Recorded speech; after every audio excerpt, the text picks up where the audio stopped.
Shalom, selamat hari Minggu saudaraku yang dikasihi Tuhan. Kembali kita beribadah menikmati hadirat Tuhan. Kami akan bawakan firman Tuhan dari Amos 8 ayat 11 sampai 14. Sebelum kita membaca firman Tuhan, mari kita bersatu dalam doa. Bapa yang baik, Bapa yang kami kenal di dalam nama Tuhan kami Yesus Kristus, kami kembali datang mengucap syukur di hadirat-Mu Tuhan. Karena hari ini Kau masih memberikan lagi kepada kami kesempatan untuk menikmati hadirat Tuhan lewat menerima kebenaran firman-Mu Bapa. Kami bersyukur buat waktu dan kesempatan yang Kau berikan ini. Kami tahu ini semua anugerah yang terbesar dari-Mu Tuhan. Kalau kami umat-Mu masih Kau berikan kesempatan untuk mendengarkan firman Tuhan. Terima kasih Bapa yang baik. Berbicaralah kepada kami, urapilah kami di saat kami menyampaikan firman Tuhan. Biarlah pengurapan Tuhan saja yang bekerja atas kami, sehingga kami sebagai hamba-Mu untuk membicarakan firman-Mu, menyampaikan firman-Mu, semua berasal daripada-Mu Tuhan. Berkati Tuhan baik jemaat umat-Mu, saudara-saudara kami yang sama-sama kami menerima kebenaran firman. Berkati semua Tuhan dimanapun berada. Biarlah Tuhan lewat kebenaran firman-Mu ini, hidup kami semakin diubahkan, hidup kami semakin diberkati, hidup kami semakin mampu menjadi terang dan garam di tengah-tengah dunia ini Tuhan. Bapa, terpujilah nama-Mu, biarlah firman menjadi rema bagi kami semua. Terima kasih Bapa Sorgawi, kami siap menikmati hadirat-Mu lewat kebenaran firman-Mu. Berbicaralah Tuhan kepada kami. Haleluya. Amin. Firman Tuhan yang akan kita nikmati hari ini adalah dari Amos 8 ayat 11 sampai 14. Judulnya adalah lapar dan haus saudaraku. Sesungguhnya waktu akan datang, demikianlah firman Tuhan Allah. Aku akan mengirimkan kelaparan ke negeri ini. Bukan kelaparan akan makanan dan bukan kehausan akan air, melainkan akan mendengarkan firman Tuhan. Mereka akan mengembara dari laut ke laut dan menjelajah dari utara ke timur untuk mencari firman Tuhan, tetapi tidak mendapatnya. Pada hari itu akan rebah lesu anak-anak dara yang cantik dan anak-anak teruna karena haus. Mereka yang bersumpah demi Asima, demi Samaria, dan yang berkata demi Allahmu yang hidup, hai Dan, serta demi dewa kekasihmu yang hidup, hai Berseba. Mereka itu akan rebah dan tidak akan bangkit lagi. Haleluya. Demikian kebenaran firman Tuhan. Ada 4 ayat tadi kita boleh terima dari Amos 8. Saudaraku yang kekasih di dalam Tuhan, berbicara tentang haus dan lapar tentu bukan perkara yang mengenakkan. Lapar, haus itu satu hal yang menyusahkan. Kalau kita biasa makan nasi, mengisi perut kita pagi, siang, dan sore, ternyata itu tidak ada. Oke, 1 hari mungkin kita tahan, 2 hari mulai kita kewalahan, 3 hari sudah jelas tidak sanggup saudaraku. Begitu juga haus. Kita menahankan lapar, menahankan haus saudaraku. Ini berbicara hal yang tidak enak saudaraku. Nah, demikianlah firman Tuhan yang kita ambil dari Amos saudaraku. Amos bukanlah seorang nabi yang hebat, nabi yang tenar, bukan saudaraku.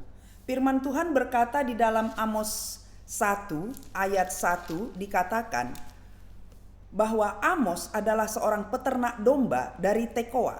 Dan Tekoa itu adalah Israel bagian selatan saudaraku. Nah, dia peternak domba saudaraku. Tapi Tuhan berbicara kepadanya.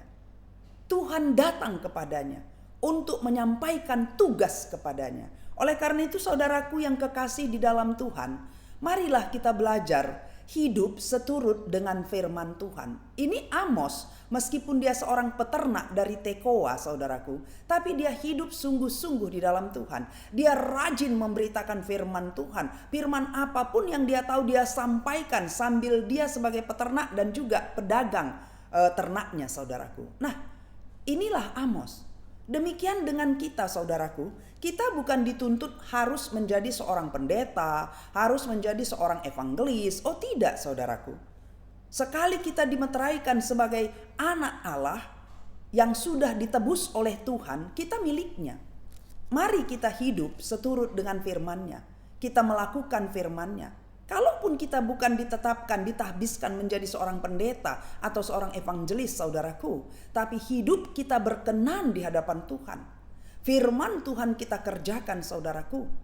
Ternyata Tuhan mau pakai Amos. Dia ambil Amos, saudaraku. Dia suruh kasih perintah kepada Amos, saudaraku, untuk menyampaikan nubuatan-nubuatan kepada bangsa Israel. Itulah Amos. Nah, jadi demikian juga dengan kita.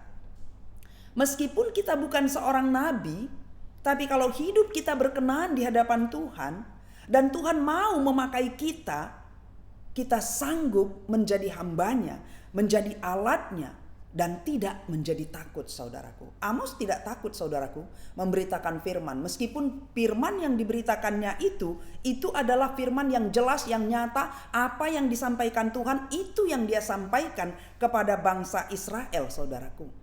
Dia tidak takut, meskipun dia harus punya banyak lawan, yaitu orang Israel sendiri, saudaraku. Nah, inilah Amos, seorang penggembala dari Tekoa, saudaraku. Di dalam Amos 7 ayat 14 dinyatakan bahwa dia bukan seorang nabi, tapi dia seorang penggembala, saudaraku. Nah, dia seorang pengkhotbah yang berani, saudaraku, di Amos 7 ayat 17. Ya. Khotbahnya itu langsung pada sasaran dan nubuatan yang penuh dengan penghakiman dan kebinasaan. Itulah Amos. Karena apa? Apa yang disampaikan Tuhan kepadanya, itu yang disampaikannya kepada bangsa Israel, saudaraku. Meskipun di dalam dia menyampaikan itu, akibatnya Raja Israel saat itu tidak menyukai Amos, saudaraku. Dan Amos tidak pernah takut, saudaraku. Amos menggambarkan Allah itu sebagai singa yang mengaum-ngaum, saudaraku. Maka demikian Allah dia gambarkan sebagai singa yang mengaum-ngaum. Maka dia pun seperti singa yang mengaum, memberitakan firman. Kenapa dia memberitakan seperti itu? Karena di dalam Amos sebelumnya, saudaraku, di Amos 4, ya, mereka punya kesalahan, punya dosa-dosa yang begitu banyak, saudaraku. Mereka mengabaikan Allah, ya. Maka bencana demi bencana datang, tapi demikian pun mereka tetap tidak bertobat, saudaraku. Mereka melakukan segala sesuatu yang tidak seturut dengan firman Tuhan, saudaraku. Ya, mulai dari Amos 1, Amos 2, Amos 3, Amos 4, itu semua peringatan-peringatan yang Tuhan katakan, saudaraku. Tetapi bangsa ini tidak bertobat, saudaraku. Ya, maka datanglah firman Tuhan kepada Amos, mengingatkan di Amos 8 ayat 11 sampai 14 ini, yang dikatakan tadi tentang haus dan lapar. Nah, bagi anak-anak Tuhan, kalau dia sudah dipilih sebagai anak Tuhan, sudah ada perjanjian, yaitu kita. Kita dikatakan hamba Tuhan, tetapi kita melanggar firman Tuhan. Satu ketika Tuhan diam. Nah, waktu Tuhan diam, ini menjadi satu persoalan, saudaraku. Ini menjadi satu masalah. Demikian kita sekarang, saudaraku. Kita sebagai umatnya Tuhan, kita katakan kita umat Tuhan. Adakah kita sungguh-sungguh hidup di hadapan Tuhan, saudaraku? Benarkah kita sungguh-sungguh hidup mempermuliakan Tuhan, saudaraku? Di dalam Amos ini dikatakan bahwa orang Israel itu tidak setia, orang Israel itu tidak adil, orang Israel itu tidak saling mengasihi, saudaraku. Nah, maka Tuhan marah. Bagaimana dengan kita, saudaraku? Dosa yang dilakukan oleh orang Israel, ya, bagi mereka uang segalanya, ya. Bahkan si miskin diperas, keadilan disalahgunakan, ya. Moral mereka tidak baik, saudaraku. Nah, ada hal-hal yang menyakitkan hati Tuhan yang dilakukan bangsa ini, saudaraku. Nah, bagaimana dengan kita? Sementara bangsa ini adalah umat pilihan Tuhan. Sekarang kita beribadah di rumah masing-masing. Kadang-kadang kalau kita pikir-pikir, apakah ini satu kemarahan dari Tuhan? Ya, Karena bangsa Israel juga tidak disukai Tuhan lewat ibadahnya yang berpura-pura, saudaraku. Ya. Maka kita mengkoreksi diri kita. Adakah kita beribadah kepada Tuhan hanya sekedar, tandanya kita orang Kristen harus ke gereja? Apakah hanya seperti itu? Atau adakah kita beribadah kepada Tuhan supaya dilihat orang, aku seorang yang beriman, supaya orang tahu aku orang yang diberkati? Adakah pelayanan kita di gereja itu sungguh-sungguh untuk Tuhan, saudaraku? Ya, bangsa Israel selalu melakukan hal seperti itu. Mungkin mereka pikir kalau mereka sudah memberikan persembahan besar kepada Tuhan, ya merekalah orang yang benar, saudaraku. Hati-hati. Tuhan kita mengharapkan kita menyembah Dia di dalam roh dan kebenaran. Ya, bukan hanya di dalam roh, harus dalam kebenaran. Maka apa itu kebenaran? Kembali kepada firman Tuhan. Hiduplah seturut dengan firman Tuhan. Allah itu roh, memang benar. Maka kita harus menyembah Dia di dalam roh dan kebenaran. Hati-hati. Jangan kita banyak sebagai orang Kristen, kita capek melayani Tuhan ya, tapi bukan sungguh-sungguh di hadapan Tuhan. Semua hanya seperti supaya dipikir orang, orang menilai kita rajin, orang menilai kita sungguh-sungguh. Mari saudaraku, kita melayani Tuhan untuk Tuhan.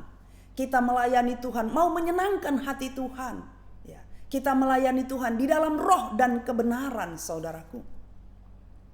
Karena Tuhan sudah melihat seperti ini. Ada saatnya Tuhan diam, saudaraku. Ya, Tuhan diam. Inilah Dia di Amos 8 ayat 11 sampai 12 dikatakan.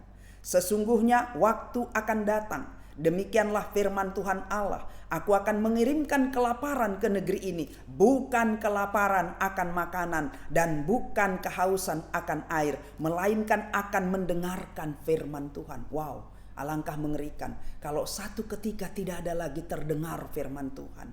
Lalu ada orang yang haus, ada orang yang lapar. Dia teringat dulu ada firman Tuhan, saudaraku. Dia haus, dia lapar akan firman Tuhan. Tapi firman Tuhan tidak terdengar, saudaraku.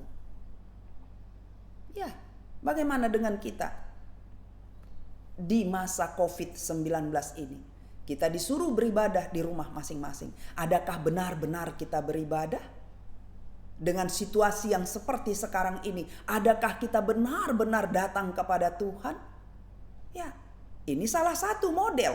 Yang tadinya kita bisa beribadah di gereja, bisa bertemu dengan teman-teman saudara kita yang seiman, kita saling mengasihi, saling menopang. Sekarang itu tidak ada, saudaraku. Kalau ketemu pun kita harus berjarak 1 meter, harus ditutup mulut kita. Ya, karena virus itu datangnya dari manusia itu sendiri, bukan dari mana-mana, tapi dari manusia itu sendiri. Maka kita harus dibatasi. Nah, Alkitab berkata kasih semakin pudar. Ya, dengan kejadian seperti ini pun menggambarkan kita tidak bisa lagi mencurahkan kasih kita itu dengan puas, saudaraku. Karena sudah ada batasan, saudaraku. Nah, ini dia. Apalagi haus dan lapar akan firman Tuhan, saudaraku. Ya, ini hal yang sangat menyedihkan. Maka waktu sekarang ada kesempatan, meskipun ini sudah tidak seperti kita selama ini, kita bebas ke gereja, saudaraku, tapi kita beribadah di rumah masing-masing. Mari, saudaraku, jangan kita lalai, jangan kita anggap enteng, saudaraku. Mari kita manfaatkan kesempatan ini, meskipun di rumah. Maka jangan sia-siakan, ada pelayanan dari gereja. Ada tuntunan dari gereja, setiap hari Minggu kita beribadah di rumah kita masing-masing. Dan ada tuntunannya, hamba Tuhan melayani, saudaraku. Mari kita lakukan. Jangan pula sudah seperti ini pun model kita beribadah, begini pun tidak kita lakukan pula.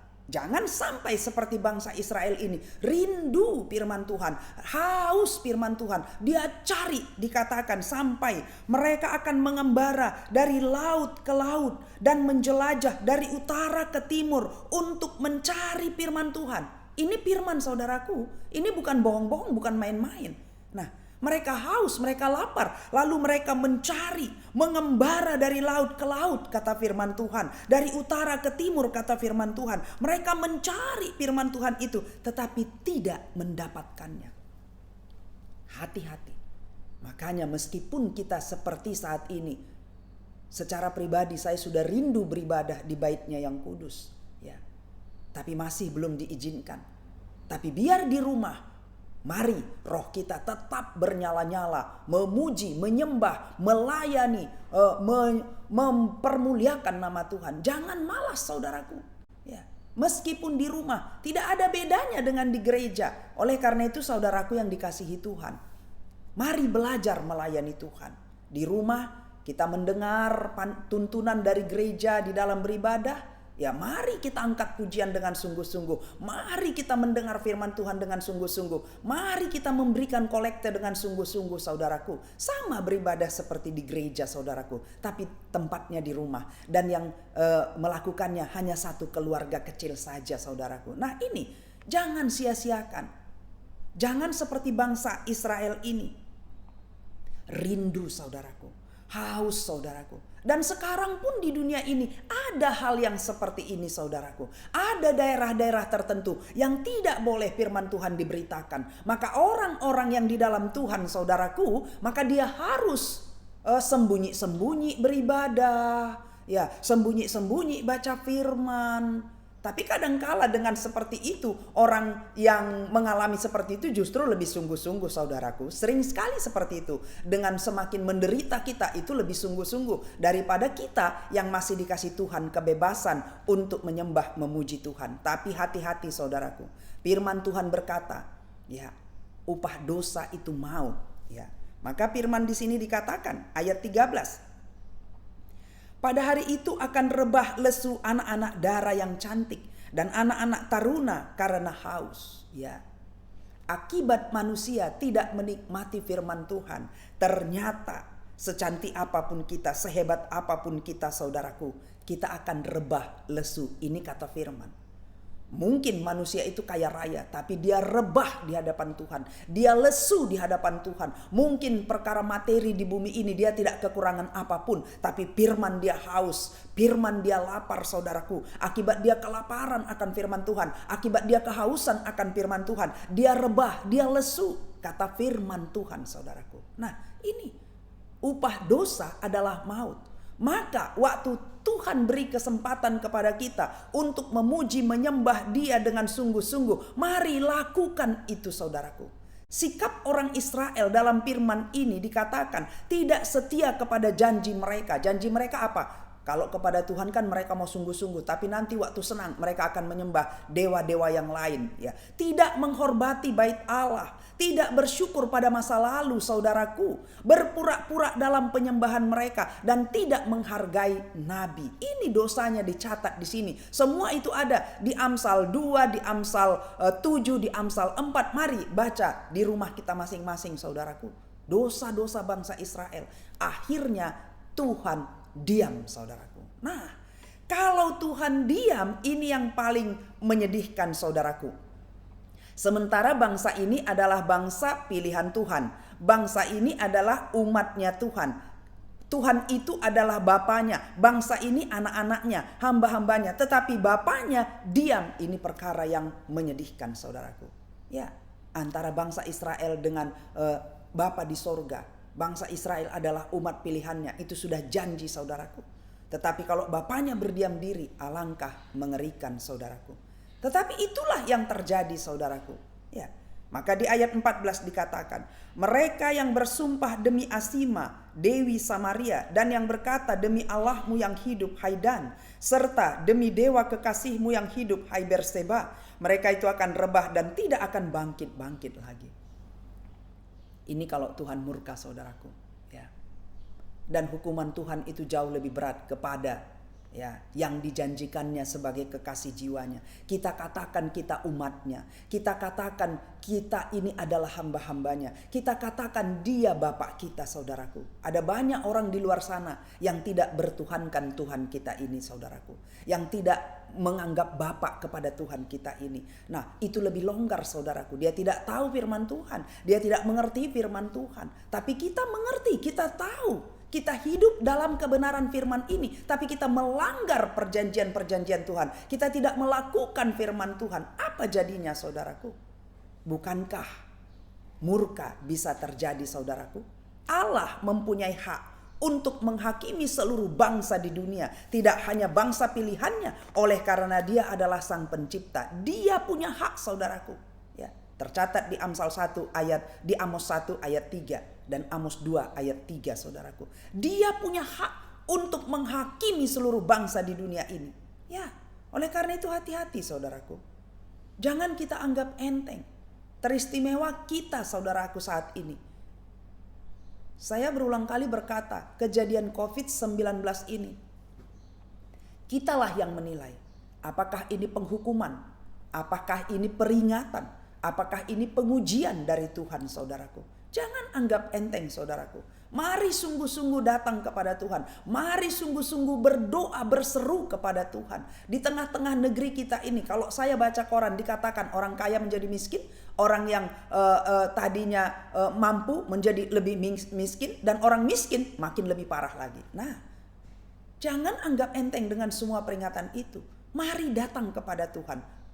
Sembah dia sungguh-sungguh, berdoa sungguh-sungguh dengan semua kejadian ini. Kalau dapat obatnya, puji Tuhan. Kalau tidak dapat, bagaimana, saudaraku? Tuhan punya kuasa. Ya.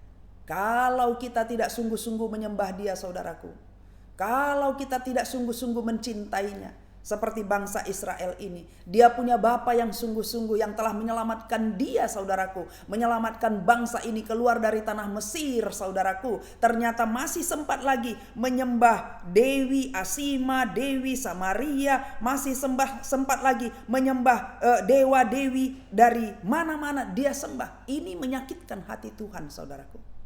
Ada penyembahan berhala.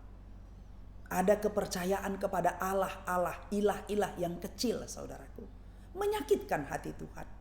Oleh karena itu, saudaraku yang dikasihi Tuhan, mari kita datang sungguh-sungguh. Jangan lagi ada penyembahan berhala. Di zaman sekarang ini mungkin kita tidak datang kepada dewa-dewi, kepada pohon yang besar. Tidak, saudaraku. Mungkin kita habiskan hari-hari kita hanya untuk keperluan perut kita, hanya untuk keperluan hidup kita, dan uang itu menjadi mamun bagi kita. Maka kita kejar dan kejar terus uang ini, saudaraku. Itu pun penyembahan berhala.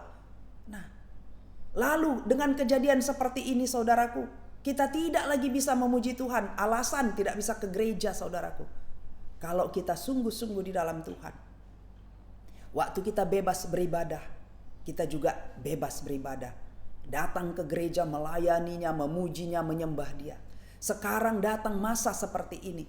Kalau benar-benar kita anak Tuhan, kalau benar-benar kita yang biasa melayani Tuhan, semua ini tidak menjadi satu persoalan. Di rumah pun kita akan tetap melayani dia. Kita akan tetap menyembah dia. Kita akan tetap memberi yang terbaik untuk Tuhan. Sama seperti kita di gereja melayani sesama, tujuannya untuk Tuhan, saudaraku. Demikian di rumah kita tetap melayani Tuhan. Amin, saudaraku. Ya. Tidak ada hambatan, tidak ada perasaan, ini enggak di gereja. Tidak, saudaraku. Oleh karena itu, saudaraku, marilah, belum terlambat. Dengan kejadian seperti ini, mungkin selama ini kita tidak pernah melayani di gereja. Mungkin kita hanya jemaat biasa, saudaraku. Biarlah dengan kejadian COVID-19 ini, iman kita semakin bertumbuh. Ada kesaksian dari setiap keluarga. Gara-gara kejadian COVID-19, kami di rumah tangga menjadi dewasa di dalam Tuhan. Bapak kami yang tidak pernah berkhotbah menjadi pengkhotbah. Saya yang tidak pernah melayani menjadi melayani. Anak-anak yang tidak pernah mengangkat pujian. Nah, ini menjadi satu kesaksian. Jangan sudah pun seperti ini kita tetap tidak dewasa di dalam Tuhan. Jangan, saudaraku. Ya, karena alangkah mengerikan kalau satu ketika Tuhan diam, saudaraku. Ya. Bangsa Israel mengalaminya.